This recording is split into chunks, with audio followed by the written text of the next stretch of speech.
Welcome back to another episode of the Outsider Sports Baseball Podcast. Corey, Jason, John, Pauline, Dylan, Mel. Spring training games will be starting by the end of this week. So Whoop, baseball whoop. is back. Garrett Cole is hitting 94 consistently. Weathers is hitting 98.5. How you down? LaGrange has gone over 100. Maybe a team would be interested in him. Maybe a team that wants to send us Fernando Tatis Jr. Hey, they just got a new right fielder. It's a logjam. You got to send it out. So just to go over some free agency stuff then, right? Miles Michaelis signed a 1-year deal with Washington. Aaron Savali, 1 year, $6 million with the A's. Tomoyuki Sugano went to Colorado, 1 year, 5.1. Jonah Heim, he's now catching in Atlanta, 1 year, 1.25. Jose Quintana somehow still is in the league, 1 year, $6 million with the Rockies. They just need guys to eat innings. Jordan Montgomery, Gumby, he's pitching in Texas, 1 year, 1.25. His career kind of faltered. I mean, the Rangers rotation again. Talk about adding volatility to it. Chris Bassett goes to John's Orioles, 1 year, $18.5 million. Actually a solid move from Baltimore. Very solid move. Veteran I presence. think he's literally the best starting pitcher they have now. He's gonna be their ace. I mean, it's him and ace. what, Eflin? Am I missing? I think it's Eflin. I think it's Eflin. Am I like missing It somebody? would have been Grayrod if they didn't give up on him. Bassett, Boz, Rogers, Bradish, Eflin. That's that's it. for balls. That's not one I have a lot of confidence in right now. Yeah, we'll talk about AL East when we get there. Kike Hernandez back with the Dodgers, 1 year, 4.5. Yep. Paul Tommy Sewald, Edman starting the year on the IL for the Dodgers, so kind of important for them to have Kike. yeah. Paul Sewald, Arizona, 1 year, 1.5. Zach Gallen back to Arizona, 1 year, 22.025. Nick Castellanos gets cut from the Phillies, goes to San Diego, 1 year, $780,000. Obviously, the Phillies are covering the rest of his salary since baseball is fully guaranteed.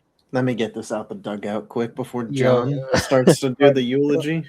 John, I'm going to mute myself. No. The floor is yours. Tell us your final feelings on the end of the Castellanos era.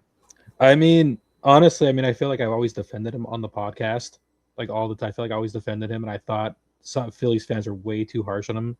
Sometimes, granted, they were paying him way more money than they should have, but that's on the. I don't know why they gave him this huge contract after one really good outlier year. Made no sense.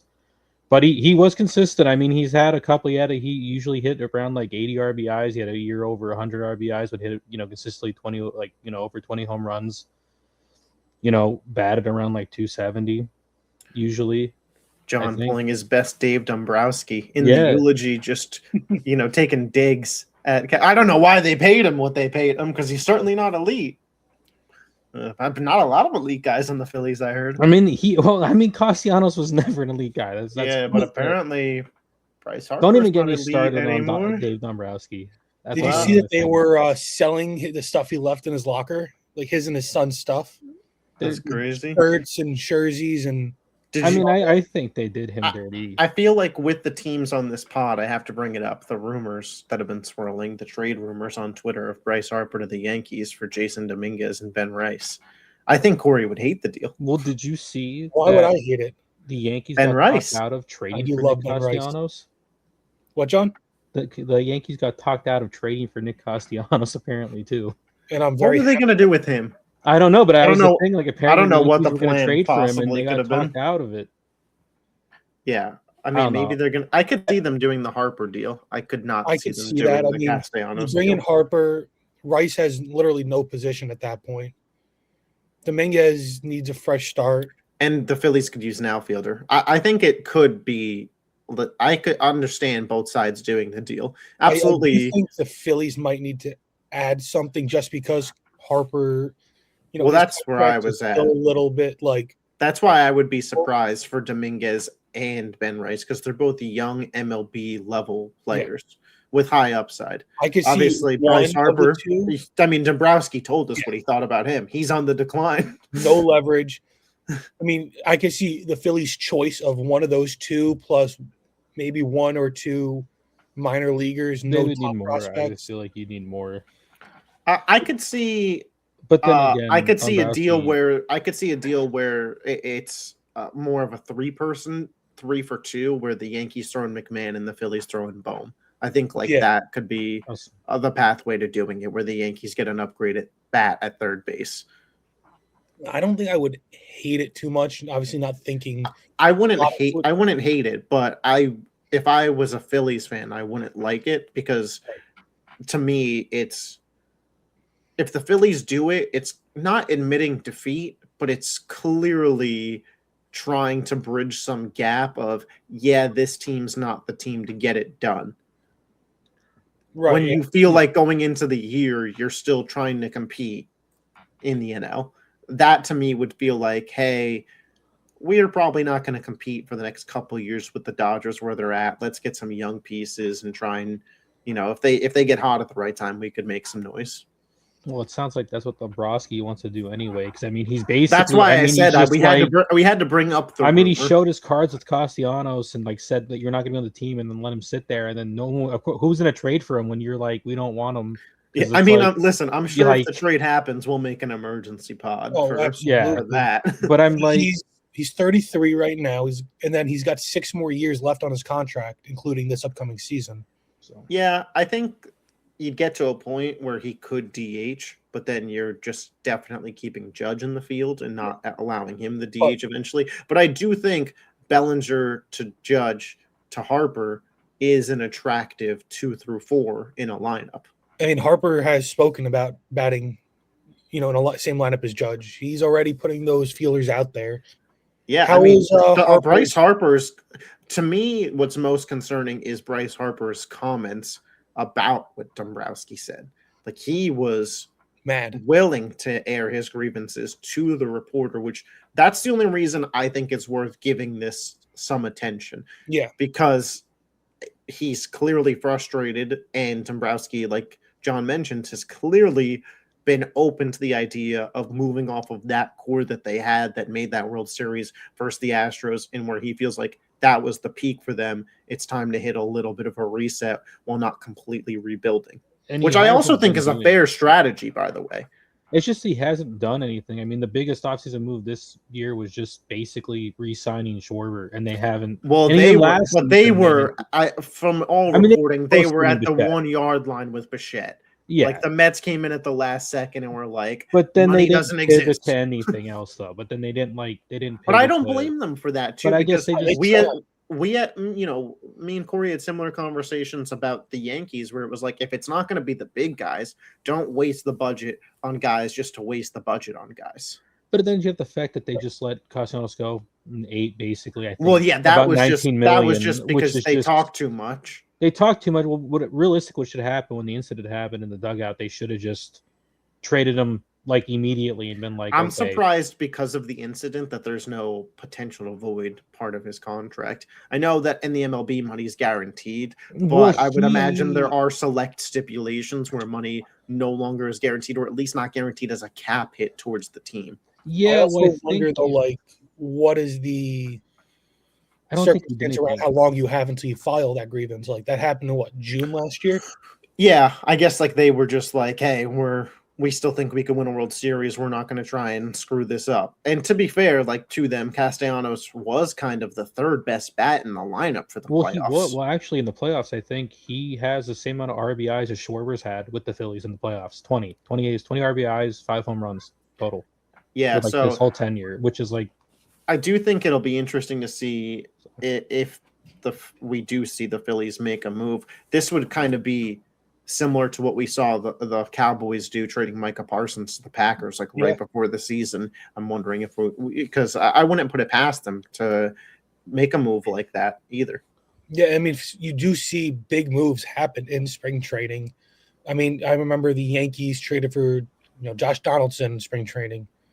The IKF and Rortvet We're all Yeah, it's definitely not uncommon for the Yankees. The Phillies, obviously, they've been rolling with the same core for a better part of half of a decade now. So, they haven't been making too many moves. The biggest move they've made, I feel like, in that stretch was the Duran trade last year at the deadline, which was a massive move, and they needed to make that one, and I think that worked out pretty well. He was pretty lights out. Yeah, and he'll still be there. Yeah, until he walked in a run in the playoffs against the Dodgers. It's a tough lineup to navigate, even for the best. He walked 2 guys in a row. He walked the guy and then walked another guy. He definitely had that was like the core job. They traded. The worst performance out of any Phillies pitcher, though, in the playoffs, right? I still feel bad for Kerkering because that's just not a spot he should have been in. Yeah, in my opinion. But then again, we could rehash this. This is just a fundamental debate of, to me, your closer is your closer. To some people, it's your closer is whatever big spot you think in the game you bring them in. I just disagree with that philosophy. Now, just to wrap up the free agent signings, because there's another bit of news I do want to discuss a little bit. German Marquez, San Fran, 1 year, 1.75. Griffin Canning, he's starting now with San Diego. And then Will Brennan, he went to San Fran, 1 year, $900K. Some big news came out today as we record this Tuesday. Tony Clark, the MLBPA, the executive director, he's the guy in charge of the Major League Baseball Player Association. He was caught having an affair with his sister-in-law. Now, this looks like it's his brother's wife, I should say. And he hired her also to work with the players union a couple of years ago. So that scandal now involves. I remember that episode of Sopranos. So with this scandal and him resigning, he was the guy leading the charge through the contract last time that delayed, the lockout a little bit. But we know something has been bubbling for years. We're in a contract year now where we might not have baseball next season. What do we make of this resigning? Like, you had Marcus Semien come out and say that it was a shock. Nobody knew about it. It just came out, and he's a union rep. He's a leader there. They were supposed to have a meeting, and the meeting got canceled, and this came out. Listen, let's be honest. This isn't the only company that this is happening at. So I'm going to let their personal lives be their personal lives, and whatever it may be is whatever it may be. In terms of baseball, this could go one of two ways. You could get somebody new in power who is rah-rah trying to make a name from themselves, shift the whole dynamic, take charge, get the players, this, that, and then we're headed towards a lockout. I also think it's very possible you just kind of get some stooge in that, hey, I'll do what the owners say. And, that's interesting. To me, it creates more questions than answers. So when it comes to thoughts on the matter, now I'm like, uh-oh, where are we going now? I think that at least what's coming out with the players is they're going to have an interim executive director. So they're going to go into this whole negotiation with somebody who's been like in the room with Tony Clark, somebody who's involved with the negotiations previously. So not a stooge and not somebody who's ready to make a name for themselves, but somebody who's familiar with their strategies. So I don't think it'll affect it too much, but it does give the owners a bit of leverage because now the leadership of the union is in a bit of shambles. So whoever takes over is going to want to remain the head of the union. Yep. So they're going to do whatever they can to, one, not have a lockout where players are losing. They don't want their name attached to it. But also, they're not going to want to be the guy known as the one who killed baseball as we know it with a salary cap. Like, I know I've been pretty anti a lot of rules changes we've had recently. Baseball will be a new sport with the salary cap. Like, you will have the pre and post salary cap era. I'm not anti-salary cap if the number is 500 million. And constantly increasing. Yeah, similar to other leagues. I just think, again, if there's a cap, there should be a floor. Well, I think like the most money spent like on Dodgers, like around like 400 million and like after that, there was only like so many teams above 300 million spent. Yeah, I mean, then total. maybe you make it 400 million. So I'm gonna assume like you I'm just saying, take, I like want- the highest there is at the moment. I just think the number should be high. Yeah, make it pretty high for some move, but then I think like if you're gonna do like you said there, you put a floor there too. I think the most aggressive part should be the floor as opposed to the ceiling. More teams should be affected by the bottom than the top. You should have the top, the ceiling should affect almost no teams. The floor is the most important part. And quite frankly, I think the idea of a floor should have been instituted when you added the luxury tax. You shouldn't have added the top without the bottom to begin with. And baseball doesn't have a competitive issue like other leagues do. Baseball does have a pretty balanced. I know it's crazy after the Dodgers won back-to-back World Series, but we've had, a Rangers Diamondbacks World Series. The Rays have gone. I'd also like to say, like, the Dodgers just as easily could have lost last year. Right. They were down 3-2 going 2 games into Toronto, and this isn't to be any kind of a Yankee homer, but that World Series 2 years ago was closer than the final series tally makes it seem. The Yankees were 1 pitch away from winning game 1 and 1 fifth inning collapse from winning the last game of that series as well. And then, if one of those goes differently, you're looking at a 6-game series again. Just for clarification, Right. yes, the Dodgers have won, but this isn't 2018, 2017 Golden State Warriors in the NBA level where it was just pure domination every which way consistently. Right. They did sweep the Brewers, but I also think a lot of people kind of thought the Brewers were a little phony good and more of a product of 162. The Phillies still gave them a tough time. The previous year, the Mets were scrappy and in that series. So, the Dodgers take care of business and they run their team to win, and they absolutely have the best roster on paper. Also, not forget to mention that the Dodgers are operating on a different system in terms of revenue sharing than every other team in baseball, and that allows them to have more money to use with their. So if they were playing with the same constraints that the Yankees, the Phillies, the Red Sox, the Mets, and all these other teams were playing with, they wouldn't be able to pay Tucker what they're paying him, or bring in, Tanner Scott, the best free agent reliever last year, or do whatever they're doing. Diaz, the best free agent reliever this year. Like, they wouldn't be able to do all that if they were operating with the same system every other team is.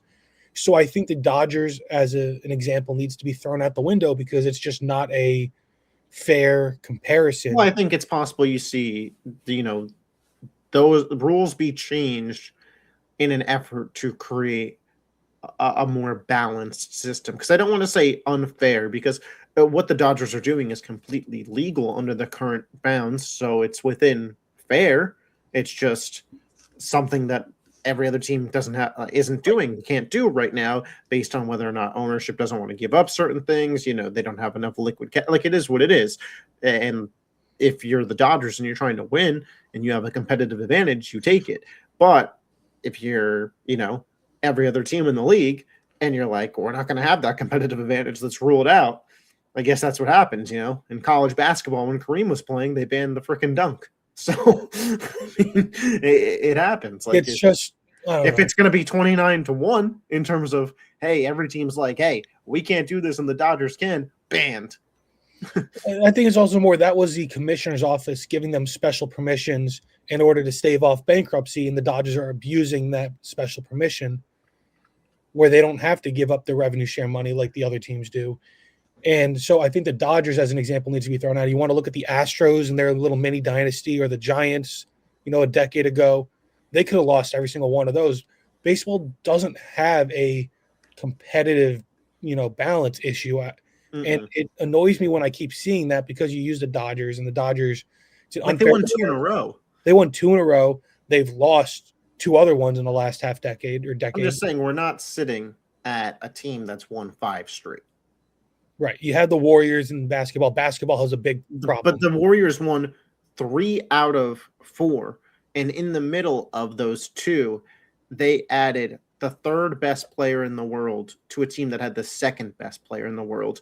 And also, what makes basketball so unique in terms of why it's star driven is because mathematically, just in terms of numbers, that guy has a 20% effect of what's going on for his team on the court. The same 5 guys play offense that play defense. For baseball, you got 10 guys right now. And, sometimes in the case of the Dodgers, it's 9 because Shohei pitches and hits. But you got the DH plus the other 8 guys in the lineup, plus your pitcher. That's 10 guys creating an outcome on the game, plus relief pitchers. Obviously, when they're out there, basketball has subs. But in terms of how much impact one person can have, on a basketball court, one person can be involved in every single play.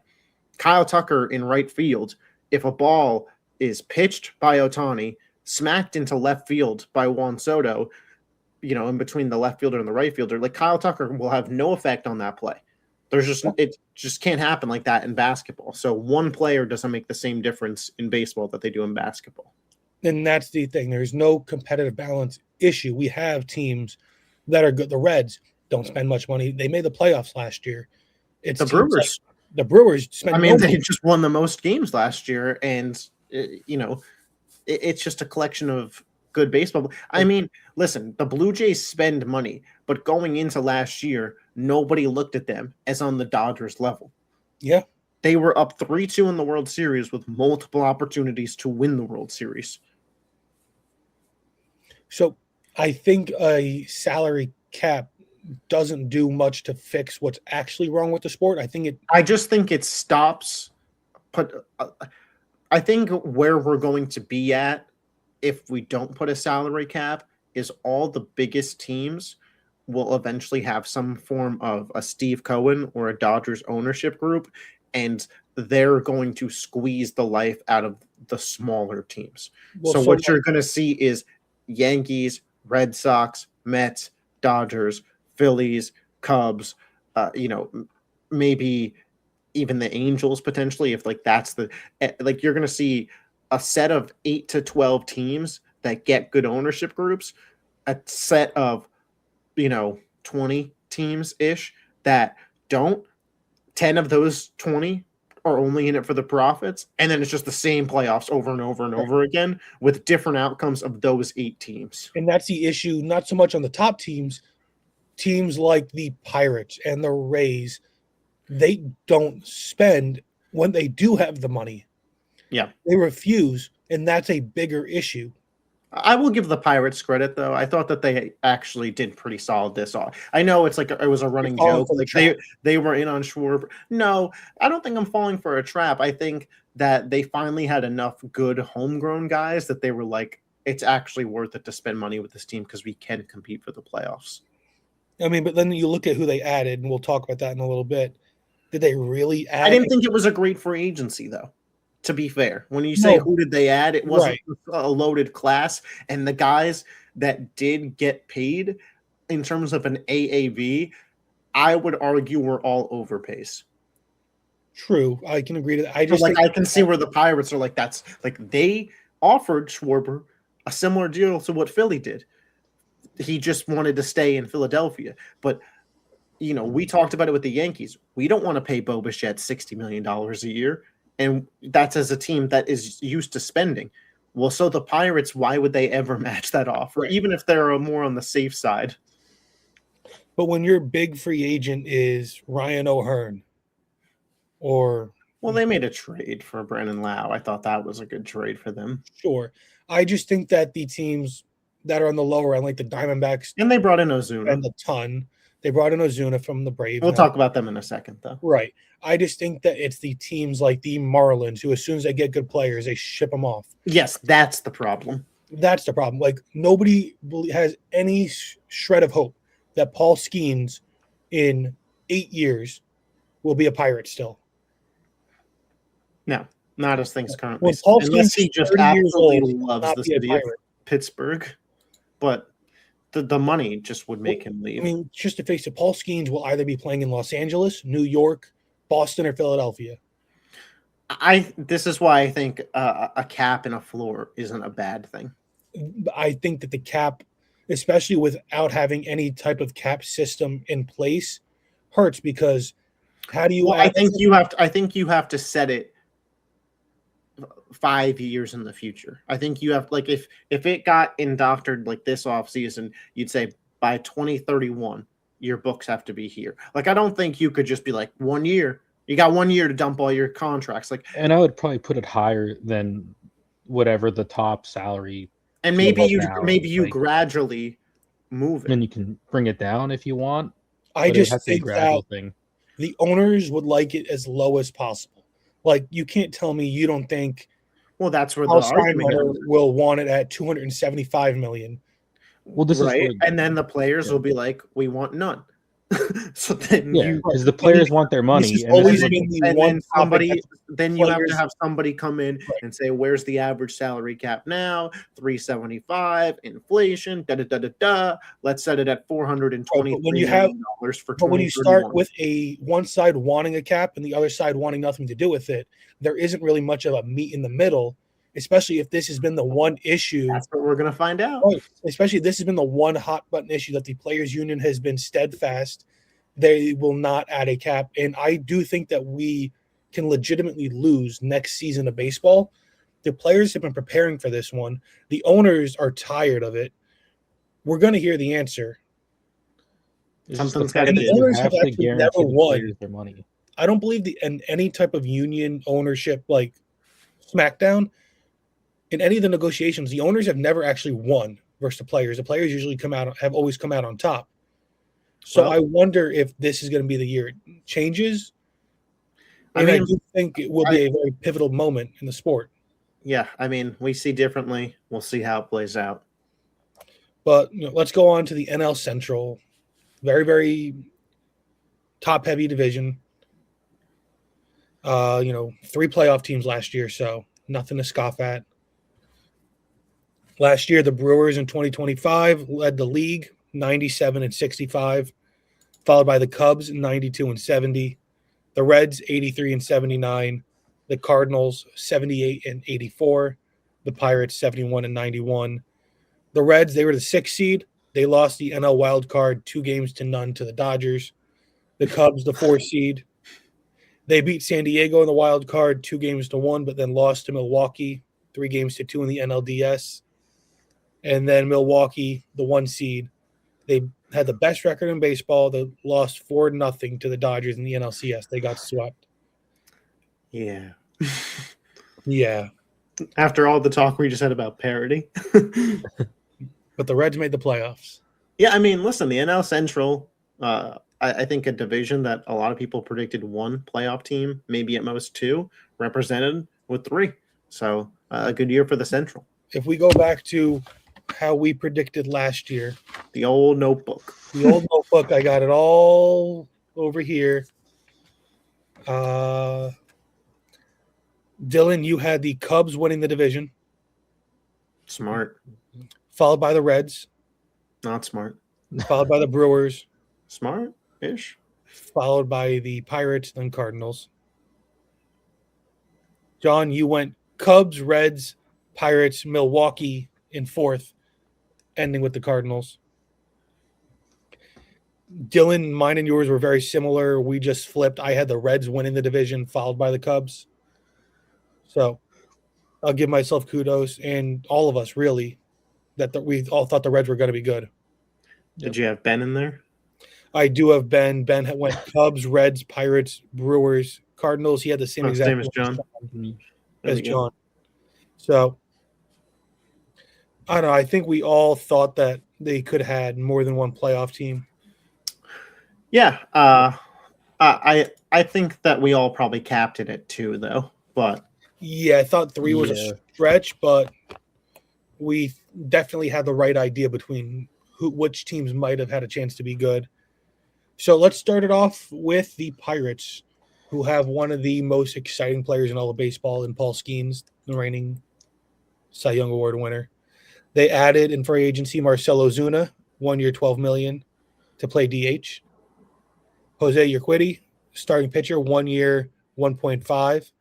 Ryan O'Hearn, also to play DH. They got 2 DHs, 2 years, $29 million. it's projected that O'Hearn will play left field for them the majority of the time.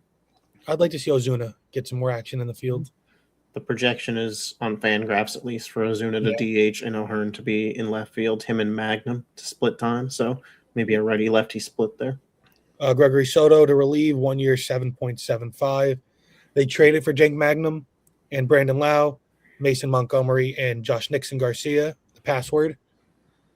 They lost Andrew McCutchen, who's still a free agent. I would like to see them bring him back. It's a crowded outfield. I don't know if they got room for him. I'd like to see Kutch keep playing, though. Oh, yeah, me too. I just don't know if Pittsburgh's the spot. But for him, maybe it's Pittsburgh or nothing. If it wasn't going to be Pittsburgh, he should have went and had his farewell tour last year. I feel like he's a good enough player that he deserves a farewell tour. Yeah, I agree. Tommy Pham, an outfielder, he's also still a free agent. I don't think Pham's going to get a look this year. Maybe during the season if somebody gets hurt. Yeah, that's what I was going to say. I think eventually a team will bring him in needing a vet. They lost Chase Shugart. He was traded to Philadelphia, the reliever. Johan Oviedo, another reliever, traded to Boston. How will vets like O'Hearn, Lau, Ozuna help the offense, who's really, really young? I mean, it should give it some more consistency throughout the lineup. Obviously, the lineup, O'Neal Cruz is the name you look at here. You look at a name like Joey Bart for some pop, Horowitz as well. I'm excited to see Brandon Lau in this lineup. You do have Brian Reynolds, who is a vet, who's already with the team. When I look at the Pirates, I do look at a lineup that should consistently produce more in the 2026 campaign than they did in 2025. But ultimately, the ceiling of this team is from starting pitching. Obviously, you have Paul Skeens, who most of this podcast views as the best pitcher in baseball, and that's the correct opinion to have. And then you have a lot of upside with a Mitch Keller, a Bubba Chandler, an Ashcraft, a Jared Jones, a Jose Ucordi, and we'll see where that all shapes out. 1 out of every 5 starts, you're getting elite play. If you can get 2 to 3 other starts with good to great play, I think it's very possible that with what Pittsburgh did this offseason around the edges, they could be a playoff team in 2026. Especially now, because I would assume the lineup they have now is going to offer more run support for this pitching staff. So, I mean, you're going to see Skeens get, I'm assuming, like way more wins than he had last season. You would hope. Yeah, you would hope. I mean, with the moves they're making, you're hoping that this is going to help Skeens get more wins. Now, with that pitching staff, like you were saying, where do the staff and Skeens go from here? Like you said, Skeens, Keller, there's a bunch of guys, Bubba Chandler. Where do they go? Like, is this the best we're going to see from Skeens? Can he take it to another level? They have some really, really great pitchers behind him, really young. I'm not going to bet against Paul Skeens. It's just hard to believe that there's another level to his dominance. I think, like John mentioned, like hopefully you see him get more wins this year, maybe even push 25 wins if the run support is there. I think that's absolutely on the board. I think it's on the board. I mean, that's what I think. That would be the next level, I think. If this team is going to be a playoff team, Paul Skeens will likely have 20 plus wins. I just feel like if they're consistently getting the run support, he's the best pitcher in baseball. Career wins. Well, we understand that the Pirates have been bad most of his career. If he had, I think there was like some kind of weird stat where he'd have like 30 wins or something if he actually got average run support every start. Yeah, last year I think it was if he had gotten 4 runs a game, he was over 20 wins. Yeah, so it was like insane. I think the real question of this starting pitching comes with how good do Bubba Chandler and Jared Jones, when he gets back, produce for this team? Because those are other prospects that weren't touted quite at the level of Skeens, but they were touted to be high-end starters as well. Do you have a 3-headed monster in this rotation? And if you do, and then you get into the playoffs, does that actually set a formula for more so small sample playoff success than it does over 162? Because if Pittsburgh gets in, especially in a wild card round, what an advantage to have Paul Skeens. Yeah. Yep. And now how do we view Connor Griffin, the Pirates' top prospect coming into this? Because he's somebody who should be getting an actual major league look. And he's somebody who is highly touted, who I think is immensely talented who will actually make an effort. I think he could be a household name. I mean, they obviously have some question marks on the left side of that infield now, especially after moving off of Cabrian Hayes last year. So we'll see. But if they could get him to pop, this team could potentially become very dangerous. And then you throw in a Tamar Johnson, who they have a lot of talent. If Griffin pops and you get a good O'Neal Cruz season, not to spoil any predictions, but I think Pittsburgh could compete for the division title if those things happen. I think, and like Jared Jones was good before he got hurt. Yeah. Like he was doing, and really well. I think he's opening the year hurt too, which is why I said we'll see kind of where he is when he gets back. If I'm not mistaken, I think he's starting the year on the IL. But if they can get to a wild card or just in the playoffs in general, like pitching wins playoffs. Right. I mean, it wins playoffs. And they are set to have. Well, we saw Detroit last year with Scoopel do well. So, I mean, if you go in there with like Jared Jones and he's as well as he was before he got hurt, and you have Paul Skeens and Bubba Chandler, is good. I mean, they are. That's your 1, 2, 3 for a wild card playoff series, and those guys are hitting. Yeah. And again, it's small moves around the edges, but O'Hearn, Ozuna, Lau, combined with some of the guys that they already have in Cruz, Reynolds, Horowitz, Bart, there's a lot of potential for if that lineup gets hot, they could score. I mean, there's going to be stretches throughout the season, especially in the summer when the ball's flying, that I think, the month of July, the Pittsburgh Pirates average 5-6 runs a game. That wouldn't be crazy. That would be really, really fun to see. And then, I mean, adding the Ozuna, the Lau, you have guys that have extended playoff experience that can help a young team stabilize as the dog days go by. Absolutely. All right. Next team up, the St. Louis Cardinals.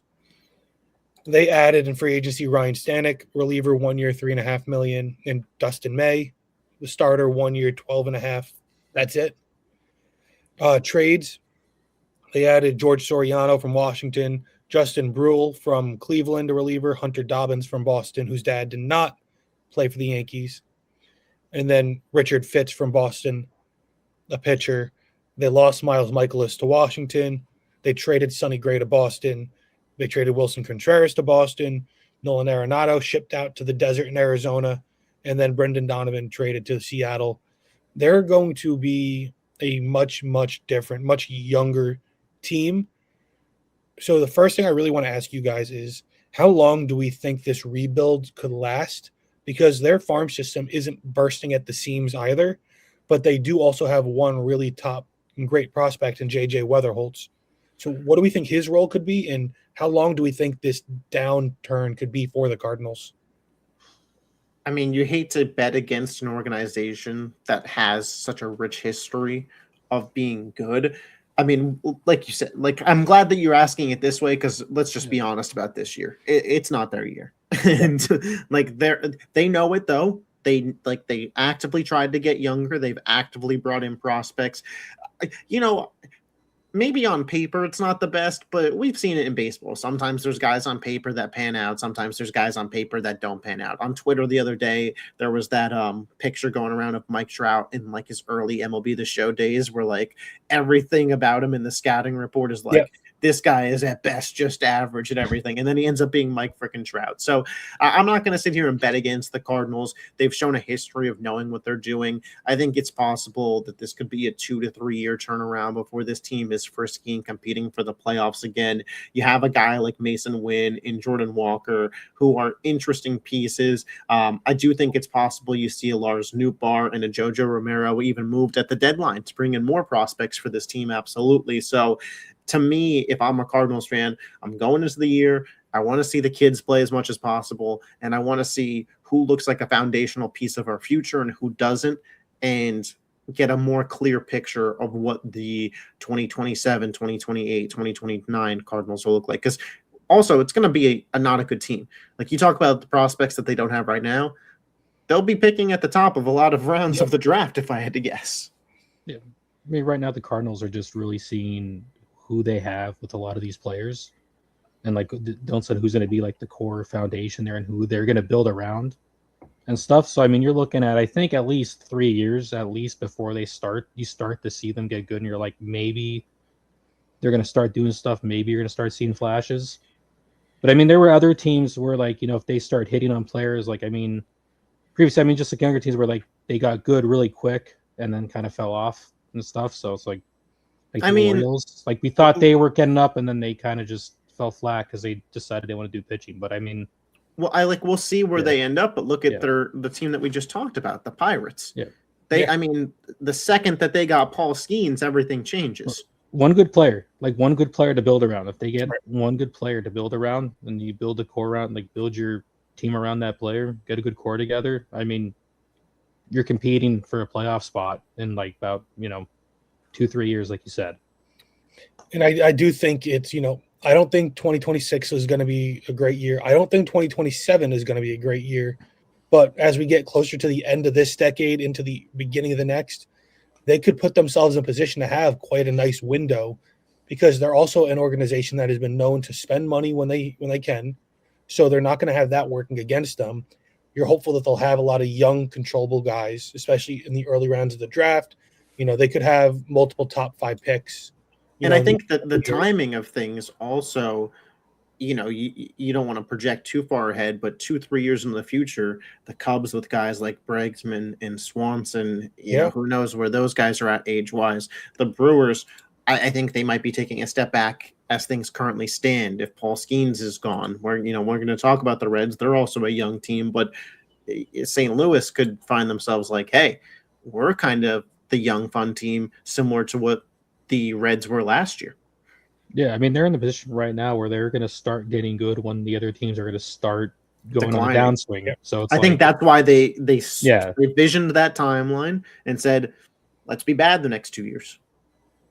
Now, if they, not that they're going to be good, but if they're going to be a fun team to watch, they have a lot of open roster spots, a lot of guys competing. Is there anybody on the roster you guys, think that stands out to you that could be somebody that takes a step forward and becomes a fun guy to watch, even if they're somebody who's traded at the deadline or somebody that the Cardinals can envision a future with? Is there anybody on the team that excites you and their potential? I like the infield of Mason Wynn and Weatherholt. I think Jordan Walker is interesting. I think when your team is built like this, it's about teaching the guys to play the game the right way. So I'm excited to see good base running, hustle plays, extra effort, some defensive gems from these guys where, over the course of 162, is this probably going to be a playoff team? No, but you're competing for a spot to be a part of something bigger and be a part of the future plan. And you like to see guys give that hustle. I think the Cardinals could be a team where maybe they're not winning games, but they're playing the game the right way. And that's what makes them fun to watch. I think you just look at them like having fun building that, like, how do you say that, the locker room, I can't think of the word.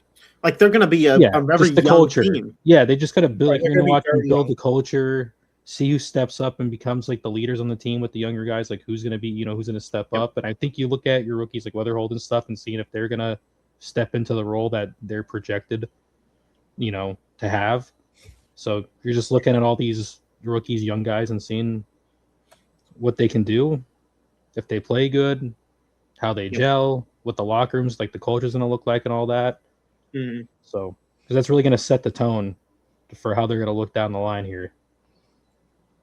For me, it's Dustin May is somebody who I'm really looking at this year because he's always had the talent. He's had a lot of injury issues, but his arm throws straight gas. And if he can have a healthy year and get his career back on track, he's somebody who I think could be really, really, really fun to watch. Again, like a guy who is vying for a spot, right, being a part of their future. Next team up, though, are the Cincinnati Reds. Very interesting year for them after making the playoffs last year. You added in free agency Eugenio Suarez to play third base, 1 year, $15 million. Pierce Johnson, a reliever, 1 year, $6.5 million. JJ Bleday, 1 year, 1.4. Caleb Ferguson, 1 year, 4.5. Emilio Pagan, 2 years for $20 million. You traded for Brock Burke from the Angels, Dusty Rivas from Seattle, Dane Myers from the Marlins. You lost Wade Miley, who's still a free agent, who's very up there in age. You lost Nick Martinez to Tampa Bay, a starter. Miguel Andujar, he's now with San Diego. Zach Luttrell, he's still a free agent. Austin Hayes, he went to the White Sox. Gavin Lux, you traded him to Tampa Bay. So with a bit of a changed roster, how do we think the Reds can capitalize on their 2025 playoff season? I mean, this is your guys' team, so I'll let you talk a little bit more about Reds it. Series are a bust for the Redlegs. I mean, I'm excited, as everybody is, to watch Ellie whenever he plays. Brian Hayes, now the starting third baseman for this team for the full year. Suarez will be the DH. Do we see the power continue for Suarez? I think he could potentially have a big role on this team. And outside of Hunter Green, who steps up at pitching? Is it an Abbott? Is it Lodolo? Is it nobody? I think when you look at this team and the Pittsburgh Pirates, I think whichever one of them does better probably gets more consistency out of their 2 through 5 starting pitching wise. Now, just to add on to that also, is just having a Hall of Fame head coach, Tito Francona, enough to keep them close? Or do we think last year might have been an outlier year and they're going to kind of fall back to being, a fringe playoff team, but one that doesn't actually make the playoffs? Like, are they that close to the Pirates? I think they're close to the Pirates. Yeah. I mean, you could argue they're better than them. I'm saying, are they a team vying for that 6th wild card, or are they a team that, at the end of the year, they'll be 6 games out of the playoffs, but had a nice season? On paper, I don't know if you could say that they made some massive leaps, but I think the ceiling got higher. And that's really what I'm asking is there a realistic path that they have a better team at 26 and 25, or do we see more regression than progression? Well, you could argue, I'm trying to think through every team right now to make sure what I'm saying here isn't out of pocket completely, but I think I'm fine. You could argue, pitching aside, they have the best player in the division in Ellie De La Cruz. I don't think that's crazy. I don't think offensive player. I mean, but what Ellie brings defensively too, I think, is really special. Better than Skeens. Well, that's why. That's why I said pitching aside. That's why I said pitching aside. Which is why it's not such a crazy. Because, if you go team by team, correct. There's nobody on the Cubs like a Bregman or a Pete Crow Armstrong that would take over Ellie. Yeah, I'm not taking O'Neill Cruz. Do you take a Churio? Probably not. Do you take a Yelich? Probably not at this point, especially as a fielder. And then the Cardinals, no. So I don't think it's outlandish. No. And you start with him as the leader of the team. If he can get the average and the pop a little bit higher, we know he's got the speed. We know he's got the defense.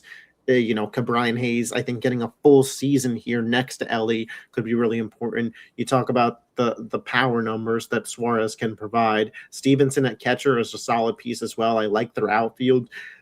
The ceiling for this team is certainly there. I do think that there are some better teams in the Central, though. I'll leave it at that before we get to predictions. So let's go on to the Cubs then. The Cubs, they added Alex Bregman to play third, 5 years, 175. Hunter Harvey to relieve 1 year for $6. Tyler Austin, 1 year for 1.25. Hobie Milner, 1 year, 3.75. Phil Maton, 2 years, 14.5 to relieve. Caleb Thielbar, 1 year, 4.5 to relieve. They brought back Shota Imanaga, 1 year, 22.5. That was a weird, contract thing they had going on with him, but he stayed. Shelby Miller, 2 years, $2.5 million. And then they also added Scott Kingery to a minor league deal. I just wanted to throw that one in there for John.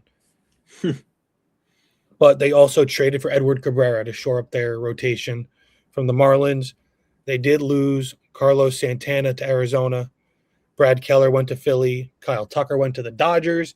So it's never fun to lose your best player and then to a team that you're trying to win a World Series against. Mike Soroka went to Arizona. Aaron Savali to the A's. Willie Castro to Colorado. Justin Turner still out there, still a free agent, but that might have been the final year for him.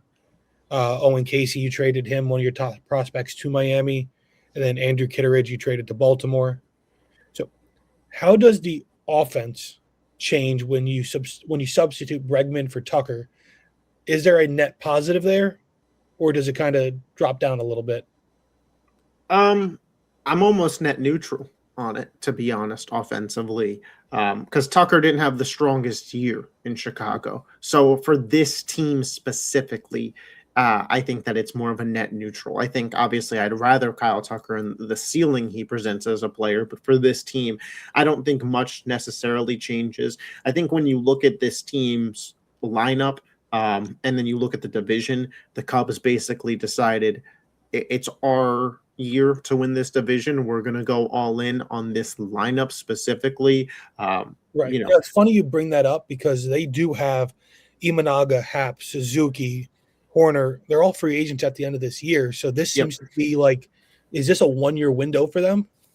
I think it's certainly, let's see what happens in this 1 year before we decide our course of action going forward. But you look at this lineup, I mean, 1 through 8, you have to be pretty confident in, I would say, maybe 1 through 7, but Bregman, Bush, Horner, Swanson, Happ, PCA, Suzuki, those are 7 names up at the plate that I am very confident in. And you look at the starting pitching, Boyd, Taillon, Amanga, Cabrera, Horton, Steele, like that's 6 arms throughout the course of 162 that I trust to get me enough wins. I think the problem for the Cubs comes with my concern of their strength of top of starting pitching for a postseason series against higher end lineups.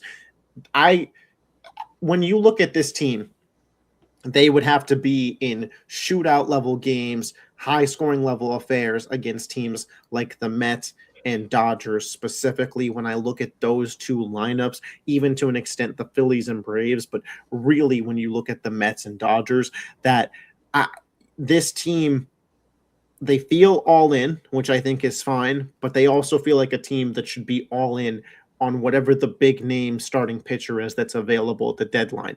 Right. Because this starting pitching, unless Cabrera or Imanga takes a massive leap, to me isn't good enough to win a World Series.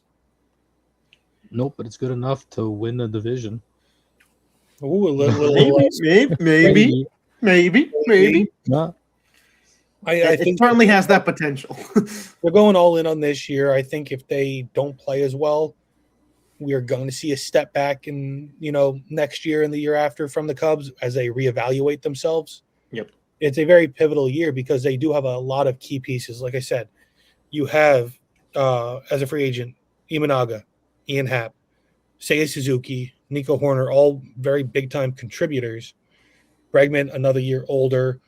Taillon has had his health issues. You have guys on the rotation that aren't really that young that can hammer down the rotation. So it's really going to be about 2026. And if they can win it this year and show something great, if not, it's time to restructure. My question for you guys on the Cubs is, do you think last year was who PCA is when he was an MVP level player for half the year? Or do you think he's kind of just more a good player who had a great run? He's a good player that had a great run to me. I think he's not as high as the high was, and he's not as low as the low was. But I do think he's closer to the low than he is to the high as a player. Because I don't think it was unfair to make this comparison last year of PCA and Corbin Carroll. But I feel like today, everybody on this podcast would clearly take Carroll over him. I definitely would. Yeah. I think PCA's speed is going to remain dangerous. I think his defense is top notch. I just don't know if the bat will play outside of a couple hot streaks here and there. And that's what scares me away from him is I just don't see the consistency. I think he'll have a few months where he's at that high and then just kind of. And for the Cubs' sake, you hope that those months are August, September, October. Yeah. Because they missed his production in those months last year. Now, again, he's 50-50 on production, but you're still I trust Horner, I trust Swanson, I trust Bregman, I trust Happ, I trust Suzuki. Like they still have enough guys. And I feel like Suzuki was really overlooked last season because I think he had like a ton of like home runs right? Yeah, he was And really good. no for one them. really And talked he was really about good it. in the playoffs. Yeah. too. He was hidden behind PCA and Tucker as like that third outfielder. Yeah, he had that home run versus the Brewers. I remember that shot was a really big homer at the time, But I momentum wouldn't be wise. surprised if the Cubs, if they come to trade deadline and they are just like somehow out of it, if they start just moving those 1 year contracts off to get stuff. I think they I would don't double, know. I think they double down for I guys think You on think they double expiring down deals. and just go For guys all on in? expiring deals. Or do you think they trade the expiring deals and try to get some return? Nah. on it No, I to think they get try to back bring in? in guys. and start Unless building somebody in this division kind of surprisingly is running away with it, similar to what Milwaukee did last year, which I guess is possible, but I don't expect to be the case. I would imagine that they would double down You on just this double core. down. Yeah, because they'd be like the division's probably still within reach. And once you're in, you're in. Now for the reigning Major League regular season champs. The best record in baseball, the Brewers. They added in free agency Luis Rengifo, the infielder, 1 year, $3.5 million. Gary Sanchez, the crack in the catcher, 1 year, $1.75. Akil Baddoo, 1 year, $1.25. And they brought back Brandon Woodruff to head their rotation, 1 year, $22.5 million. They traded for David Hamilton from Boston, Kyle Harrison from Boston, Brandon Sproat from the Mets as a starter, Jet Williams, who plays infield and outfield from the Mets, and Angel Zerpa, a reliever from the Royals, who was actually pretty good a season or two ago. Yep. They lost Shelby Miller to the Cubs. Jordan Montgomery went back to Texas. Jose Quintana to Colorado. So a couple starters right there. Rhys Hoskins is still a free agent. Danny Jansen, he's the catcher now with Texas. Freddie Peralta, they traded him to the Mets, so you lost your ace. Caleb Durbin, you traded him to Boston. And then Nick Mears, you traded to Kansas City. So they seem to be regular season merchants last year. And they also were very, very down on the power side of things with their offense. How do we expect the offense and the power to be going into this year? Truthfully, not much better. I still think that they could win a lot of games as they did last year, but I don't expect this team to have a lot of pop per se. I think Yelich could potentially lead the team in home runs, and Gary Sanchez could finish top 3. I'd love to see Yelich in the home run derby. Yeah, well, Big Cat would not. So they do have one of the deepest outfields in Major League Baseball, and I think that that's worth pointing out. Jackson Chourio, Mitchell, Sal Frelick, Christian Yelich, Jake Bowers, Blake Perkins. They have 6 guys in their outfields that could be everyday starters. Now, Yelich maybe, depending on the park, doesn't have the legs quite anymore, but he's obviously going to be an everyday player for them at DH. I'm interested to see where this team's pitching rotation ends up, because that is going to be what determines this team's season if they could be a playoff team again. Does Woodruff still have it? Can he stay healthy? Yeah. And then the young guys in Mizorowski and Sproat are the two that I'm really looking at on this team, that if there's going to be elite, I mean, Mizorowski's got gas, man. Those would be the 2 guys I'd look at. Hey, if somebody's going to head up this pitching rotation and be the reason that they are back to being a playoff team, or maybe even surprising again and competing to win this division, those would be the 2 pitchers that I think would make impacts. Took the words right out of my mouth. My next question was going to be about that rotation, how you stabilize it after trading away Peralta, Sproat, Mizorowski. Pray. Woodruff, when he's healthy, has been a top-of-the-line pitcher. He was over Freddie Peralta as the ace at one point. Yeah, it's just Corbin Burns just a couple years ago now at this point. It's tough to imagine he plays a full season, but can they get him healthy long enough and for playoff baseball potentially is the question. And Mizorowski's a guy who should be talked about not on par with Skeens, but as a step below Skeens, in my opinion. And I just feel like he's not getting that overall love that he deserves. I mean, he was an all-star, deservingly or not last year. He was an all-star. He throws queso. like ridiculous. Yeah. So I think that if the rotation and the young guys, we don't know what Jet Williams, who they got from the Mets, will be. Like, I look at Mizorowski the way that I look at Yasavage and Schlittler. Like, I think he's that level caliber of young pitcher where you're like, I saw enough, and you could even argue you saw more out of Mizorowski because of the body of work, but I saw enough of you at a high-end level to think you could be a real key piece of this team's future. The fact that you're comparing Schlittler to Mizorowski makes me feel really excited about Schlittler because, honestly, between those three guys you named, I would rank them Mizorowski, Yasavage, Schlittler as 1, 2, and 3. Yeah, I don't hate the ranking. I'm just saying, like, these guys are a new era of really high-end pitchers that maybe aren't quite in your Steen Skubal conversation, but in a year where maybe one of those guys doesn't have a great year, come 2029, those guys will be in Cy Young conversations, I feel. That would be really sick, especially you need more names out there. Other than the AL MVP, you want to have fresh awards for every other position. Yeah. But let's start talking about how we're going to rank these guys. As always, we have the PECOTA projections. They're as of recording, and they're all rounded to the nearest whole win. Yep. So PECOTA will start last place to first place. Last place for PECOTA, the Cardinals, 66 and 96. Ben, who I have his projections, also has the Cardinals, and so do I in last place. As do I, and I have them under 66 wins. I do too. I do too. John, you have them last? Yeah. Sorry, Cardinals fans.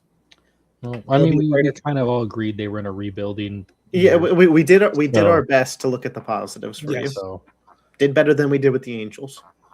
In fourth place, PECOTA has the Reds at 79 and 83. So a 13-win jump from last to second to last. Ben has Milwaukee in fourth place. And I have the Pirates in fourth. I have the Reds in fourth. I agree with PECOTA. I actually have them under the 79 win mark as well. I have the Reds in fourth too. Wow. I'm riding solo on this Reds train. Yeah. You know who has your back. He's had it for years. Third place, Pittsburgh Pirates. They have them at 80 and 82. So PECOTA giving the Pirates a lot of love. I have Milwaukee in third, and Ben has the Pirates in third. I have the Pirates in third. I have written down 80-ish wins, so I'll say 81 and 81. I'll go slightly over. And I have Milwaukee at third. Oh, our matey. Look at that. Yeah. Second place, PECOTA has the Brewers at 81 and 81. I have the Reds in second place. I just think that what Tito brings as a manager can't be understated. And then Ben has the Cubs in second place. I have the Brewers in second place, me and PECOTA, step for step the entire way. I think the Brewers reached like 83, 84 wins. And I have the Pirates in second. I mean, they were my sleeper team when we did the thing about, don't sleep on these teams. And Ben can't keep getting away with not being on the show with these takes. So, I mean, I don't know if they're going to be better than the Cubs, but I mean, I think they have a chance to, get the second spot if obviously Jared Jones is healthy, comes back like how he did, and Bubba Chandler pitches. And yeah, Jared Jones being hurt to open up the year was part of the reason I went Brewers over Pirates. I'm still being optimistic. I'm just, I also just learned my lesson betting against the Brewers last year. Right. I feel like every year we're like, right. This is why the Brewers are going to be down. I've learned my lesson. They're going to be competitive year after year. Yeah. Right. And I think if you have them honestly in a position where they can theoretically make the playoffs, you're not doing them. I feel like third, they I still can. I do have them. I have the Brewers in my set. possibly. I only have one playoff team in this division, and it's the team we're all about to talk about and say that we have in first besides Ben. So PECOTA has the Cubs 90 and 72 in first place. I have the Cubs. I'm assuming you guys have the Cubs. Yeah, and I also have them over that 90 win mark. I think this is a team that, with their strength of lineup and with their depth of starting pitching, even though to me they're all C to B level starting pitchers. They don't have a true A level ace. I think that Right. they win enough games over the course of 162 and they could push that 95 win mark. I was gonna say, are they closer to 90 or 100 wins? I had written down 95, so right in the middle. I have them like at around 90. Yeah, I think low 90. but I also think that 92, I'll say. I also just feel like their lineup is significantly better than every team in their division. I think that they're going to be able to eat up on this division because they're just going to outscore them. Now, just to make sure we're all on the same page, Ben does have the Reds in first place. I didn't go that far. Now we know who really has their back. I didn't go that far. I also think that this will be a one-team playoff for this division. Yeah. I think the Cubs, I think that the Reds are competitive. I think they just fall on the other side this year than they did last year. Yeah, I have the Brewers as my first team out. So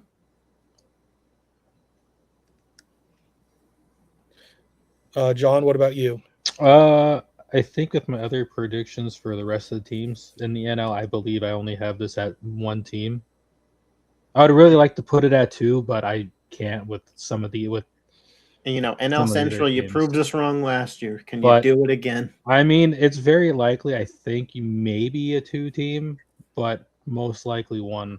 I just look at those other divisions, and not to like get ahead of it, but the NL East has three teams that I think are stronger than the second place team in this division. And then the NL West, you could argue, has four teams. Yeah, I think you could argue four. So that's where, for me, the Cubs, I felt strongly. I have them 10 games better than the second place team in this division. So to me, they're a very strong playoff team. I just feel like the NL West, in my thing, at least has two teams, like two teams. I mean, they're going to beat up on each other. And I think there might be three from the NL East I have. So, right.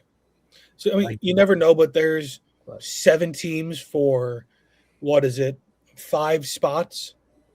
It's 6 spots. 6 spots. Or 5 spots remaining. Yeah, 5 spots remaining if you're not counting the NL Central. Yeah. That the second place team in this division has to overcome. Yeah. And they're all because they have to way better than teams. 3 of those teams then to get in.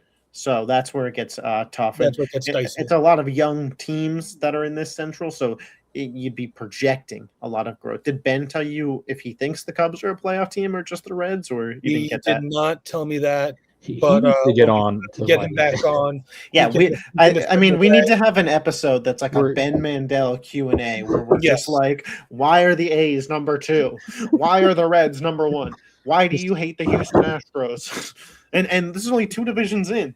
I can't wait to see where he gets with what I consider to be more of the hot button divisions. Yeah, like where does he rank?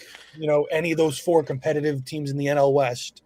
Yeah, are the Rockies going to the World Series in Ben's eyes? Rockies, A's, see you there. Which AL East team do the Dodgers knock out now, and why is it the Orioles? That's not going to happen. I mean, did you see that the Dodgers have beaten every AL East team in the World Series since the Orioles last? Yeah, but the Orioles, that's not happening. We'll ask Ben. Yeah, but they got Polar Bear Pete now. So just to recap, Ben has Reds, Cubs, Pirates, Brewers, Cardinals 1 through 5. John, you have the Cubs making the playoffs, followed by Pittsburgh, Milwaukee, Cincinnati, and the Cardinals. Dylan, you have the Cubs winning the division, followed by Milwaukee, Pittsburgh, Cincinnati, and St. Louis. And I have the Cubs winning the division, followed by Cincinnati, Milwaukee, Pittsburgh, and St. Louis. I did think that 2, 3, and 4, I could have interchanged all of them because I do think very highly of all 3 of those teams. But I didn't think anybody other than the Reds and Cardinals were going to bookend the division. Cubs and Cardinals were going to bookend the division. Yeah. Okay. It was like, what did you say? Yeah.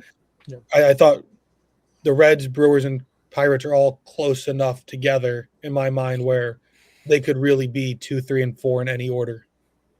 Yeah, I agree with that. Even though I'm leaning with the Brewers because of experience, and I said what I said about the Reds, that was just more projecting.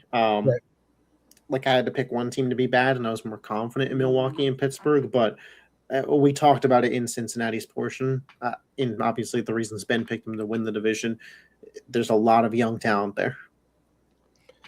All right. Well, any final thoughts on the National League Central before we head to the AL Central next week? If the Reds win it, it's going to be crazy.